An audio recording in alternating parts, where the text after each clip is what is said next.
Eto mga lods, may tanong tayo dito. Sabi ni Ma'am Maria, ganda naman dyan idol. Dates ba yan? Count me in. Tara, let's go. Ang sagot natin dyan ay opo. Dates po ang mga yan. Katulad sa makikita nyo sa background natin. Nandito po tayo sa Saudi Arabia.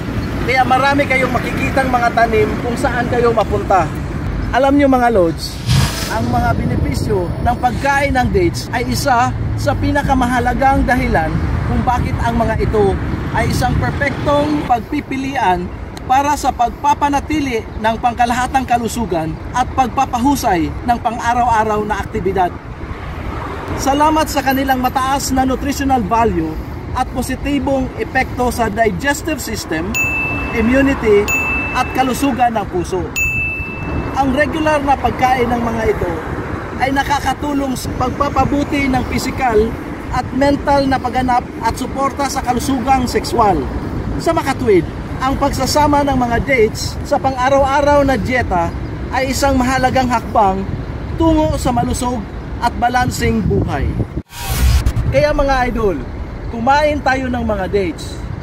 Let's go!